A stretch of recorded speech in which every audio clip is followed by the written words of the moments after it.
we've kind of taken it on ourselves to bring that back. Like this kind of event here, the people, it's about you. Madders always says it, and it is so true. There is no scene like this scene that's got a community following it. And what we want to do is just create an environment for you. And this is a good example of that. And I think it's very, very important.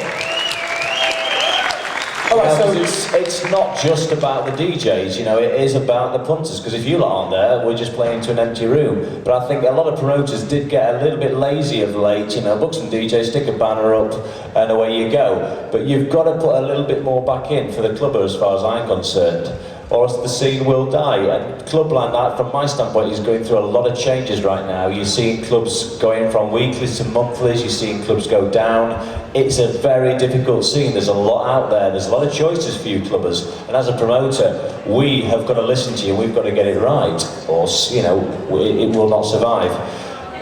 Just one thing from my standpoint, as effectively the promoter of this event, the one thing that is killing this scene is the drug abuse. You know, this scene is built on drugs. You can't deny it. And I'll be quite honest. I've played pubs and clubs for 10 years. I've played to the beer crowd. I've split the fights up myself. And I would much prefer to play to a dance crowd than a commercial drinking crowd, because it's a violent place to play. It's not good, but it's getting the balance right. It's getting the moderation right. And the nasty drugs, the Ket and the GB that are out there at the minute, they are killing the scene. And unfortunately, there's only so much we can do.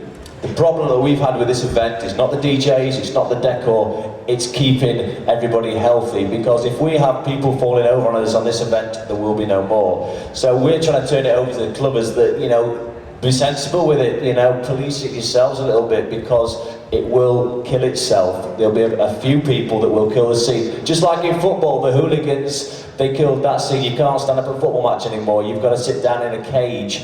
And the scene, I believe, will die unless people get responsible with it. Because if you lot die on me this weekend, there will be no more. I mean, just we talk about that. We talk about things like GHB and ketamine, you know, and two things which are probably, you know, actually still technically legal, which would, you know, bizarre situation.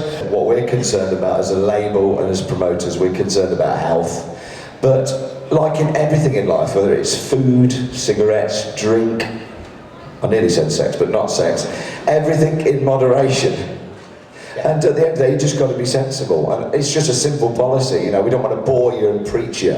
Just do what you want to do, but just be sensible with it. Know when to stop, know when to start, and you'll be all right, you know, just be sensible and have a good time. And Andy's right, I've played in front of beer monsters and people just being sick everywhere, and there's nothing worse. I'd rather play to a happier crowd. All right, any more, and then we're going to wrap it up, let yourself start getting ready, and get the weekend room ready. Is that it?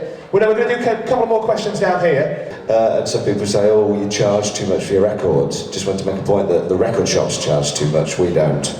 Yeah. Can I just say make that point then? Can I just put that point? When you go and pay $7.99 or even $6.99 for 12 inch, it's not us that's put that price, it's the bloody record shops. At the end of the day, we sell it to the distributor at a set price. I just had to say it.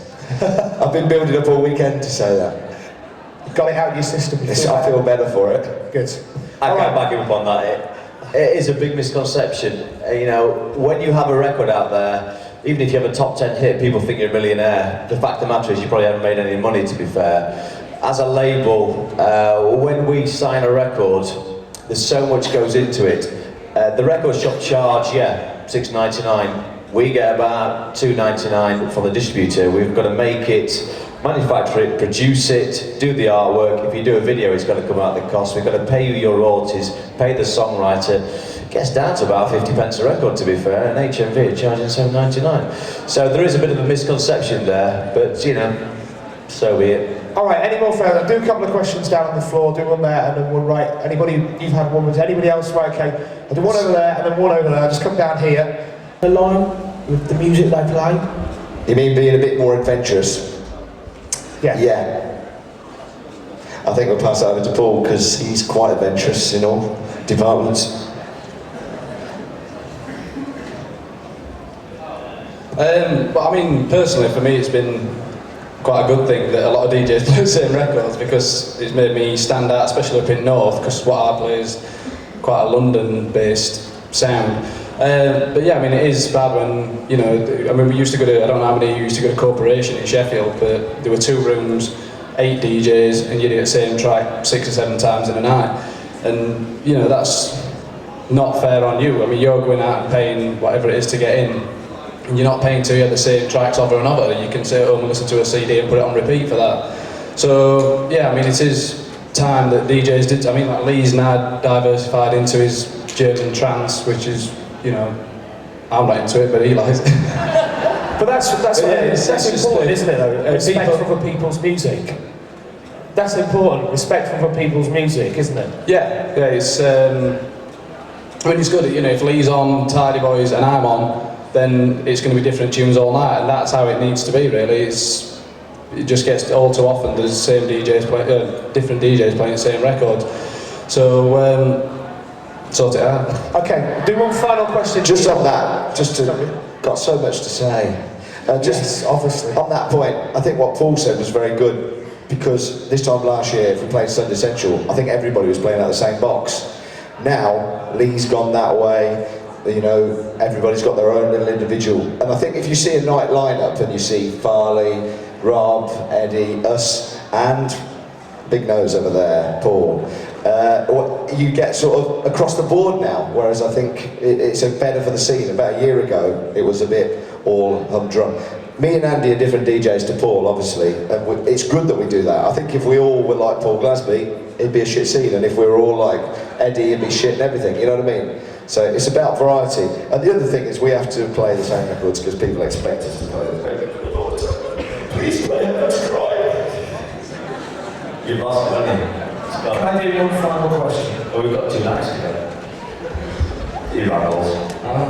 Right, one final question, and then the guys are going to be down at the front. Let's see if you've got any questions. They're going to be here for a good half an hour or so feel free. If you didn't think you were in, sorry, well, they are going to be here. Feel free to come down and have a chat. That's what it's about. It's a big social thing, Dave. What I really wanted to know is to Andy really, but how did you make the transition from Jive Buddy to Tidy Track? Well, it's a good question. That was the plans.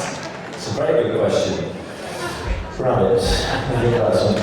There was no transition, to be fair. Let me talk to you about Jive Buddy, for fuck's sake. Let's really just have a little bit of a rabbit debate. That happened purely and simply from a Bananas idea of mixing some rock and roll records together. So we used to make mixes for DJs, commercial DJs that they went into mobiles, that kind of thing. And we just did this, me as a kid did a mix of rock and roll records. Not that I listened to rock and roll at home, but your mother may. And my dad borrowed 20 grand from the bank because nobody had released this record. And we were just called the Master Mixers, and we did this little medley of rock and roll tunes. And all the record instrument, that is shite, that will never work.